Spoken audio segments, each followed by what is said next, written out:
Huh. And then you came along. You came along in June, okay? So obviously we used the American hospital in Paris as the hospital, and your doctor was Dr. Serge Baudin. Right, I remember. Do you mind if I record this conversation, because I want to ask you something else? Okay, go ahead. Tell me more about Nadia Boulanger, if you can. Well, Nadia Boulanger was, how can I put it to you, was a very strict, tough teacher. And I mean tough, okay? She could bring a man or a woman to tears with a few well-placed words, okay? And she was very, very demanding. Very demanding. As a teacher, I studied theory. I saw her 4 times a week, often. And because we had classes, and then I had a private session with her. And as a person, she talked about a lot of things outside of music. Could be religion, sex, God knows what. Really? You know? I didn't know that. I didn't know that. A lot, yeah, she politics, she'd get into all kinds of things. And as a composition teacher, she was very interesting, because she would look at my work and she would never criticize it other than saying, are you sure that you want that note or that chord there that doesn't seem to fit? Okay, that's interesting. But she would not get into the act and write it for yourself. You'd go back and write it again. Okay, you'd correct it and bring it back. That's the kind of teacher she was. But she was. She had a very forceful personality. Okay, Go with her. She dressed like in a man's suit, pretty much. Very much. She was half Russian. Her mother was a Russian aristocrat, and her father was French. She was Russian and French. The sound just changed for some reason. Did you move the phone away? No. Okay. No. Okay. She was Russian and French, but basically she was French 100% through and through. Okay. Her father was a French tenor in the opera. Oh. And her sister, she was very, very Catholic. All right. Very religious. She had a younger sister by the name of Lily Boulanger. Oh, yeah. Who died at the age of 24. She was a composer, and a very talented composer. Yes, I've read about her. And every year she gave a mass in memory of her sister. I went to one or two of those masses. And it was interesting. I mean, this happened 50 years before. And she was always weeping and crying at those masses. Yeah. It affected her emotionally. They were very close. Yeah. Throughout her life. Yeah. And I remember when we brought you to her, all right, and you were a little baby, and we sat her on her lap, and she loved you, She loved babies. She just loved you, and because I'd asked her if she would become your godmother. I think she probably had to discuss that with the priest, most likely. Okay. Oh, she had to get back to you on that? Yes. Oh, that's interesting. Yeah. She got back to me and said yes. And so we brought her in, and you got the blessing. It's whatever. Yeah. And put her on your lap. We had the pictures there, and now you're a little baby. How old were you? A year old? Yeah, a year and a half. Yes, you were. Let's see, how long? We lived in France. I think you were 2 when we left France. Yeah. You were born in 58. We left in 60. Yeah, you were 2. So you were about a year and a half. You're real cute. Wow. And And she always remembered, and she always sent you cards. You may remember. Oh yeah, she sent me a couple rounds of these beautiful little embroidered hankies. I might have one set still in a trunk in my garage, but I remember at the time I used to think they were so, kind of like, what's this? I didn't get it. I really didn't get it. And then there was a point where they got lost in all of the different moves and the divorce and all that stuff. But I might have one set. Yeah, she sent me, I don't know if I have any of the cards. Do you? No, I don't think so. I don't have any that I don't know. A lot of my stuff got thrown out when you guys got divorced. I studied with her for 4 years, okay? Then we came back to the United States. And then many years later, when I started going to Russia, I would always stop in Paris. And then she'd invite me to dinner. By that time, the student-teacher relationship had ceased, and we became friends. Oh, yeah. I remember one time we were in Paris, I was 9, and you took us to see her.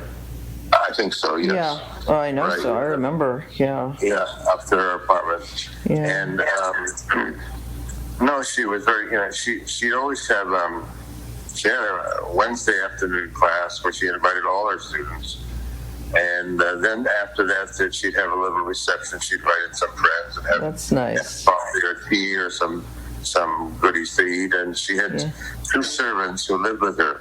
Huh. Giovanni, a married couple, and they had a couple of kids. They all lived with her. Oh, that's nice. They all lived with her, and they helped her.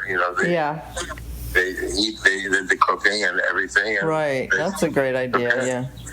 And it was a couple, and but then later on, when I would come, she was always interested in what was going on in Russia. So I would come back, and she'd invite me over for dinner. Come over for dinner. I'd come over, and we'd have dinner, just the 2 of us. Okay. Mm-hmm. So it was a very. Now the thing is, as she aged, I remember seeing her one time more when she was in her 90s. She didn't remember me. I think she had already dementia. That's sad. I was quite. It wasn't the first person. Aaron Copeland didn't remember me either. It's sort of shocking when you know somebody. Yeah. For a long time and know them well, and all of a sudden, they don't know who you are. It's like Sam. When I was at the house, and who are you? I was a little bit shocked, but that's how it was. But we were good friends, and she, if I would write her, she would write back. She was always very, she was good with her students. I mean, she was, their students were a family, and she had quite a large one. I mean, we had, she taught Quincy Jones, Michel de Gaulle. She taught some pretty famous people there. Yeah. And Aaron Copeland? Yeah, he was kind of the first American that that was in the 1920s, I think, that she was a young teacher, and then, he went to Paris and studied with her. He was very young, Aaron Copeland. And, not Bernstein? I don't think Lenny did, no. I think Lenny was one who did not study with her, but many Americans studied with her. Yeah. And she had a lot of students from Poland. Because when I went with her to Poland, and I was 23, and we went to a festival in Warsaw. She went, and I went too. Yeah. And many of the composers who were performed had studied with her before the war. Oh, huh. Quite a few of the Polish composers. So she had quite a connection to Poland also. There was a lot of very good music that was played there. It was morning, noon, and night. It was a major festival.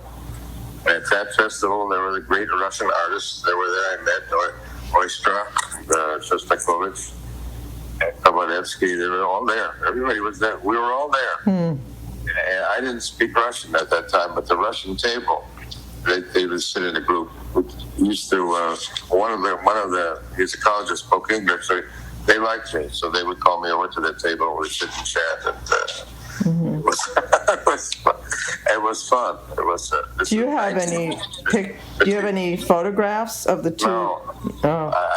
I wasn't. No, I should have had taken a lot more photographs, but I didn't. Yeah, I know. I never do that either. I just said life goes on, and Exactly. all these things are historical moments, and they should be photographed. But well, I thought it might be nice to post this conversation on YouTube under my little channel or whatever you call it, if you don't mind. I don't mind. It's okay. I'm sure you could go on, but now the recording has lasted 10 minutes. Okay. So, okay. Anyhow, people. Well, it's a little reminiscence. That's good. Yeah. Thank you. I love hearing about her. I dream about her sometimes, and I have for many, many years. Oh, you would have loved her. She was. I don't really remember her. I just remember seeing her when I was meeting her again when I was 9. Very warm. She was a combination of very tough and very warm. Okay. Yeah. She was a real person, and she really knew. She politically. Did she ever have any boyfriends or girlfriends? I mean, they say that she romantic. Did. They say yes. Okay. Oh, really? And when she was younger, but I don't. That there was this affair that she had with this married pianist, Raoul Pugno.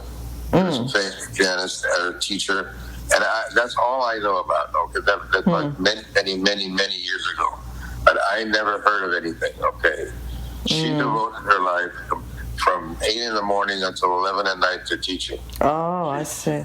She was a super teacher. Okay. Yeah.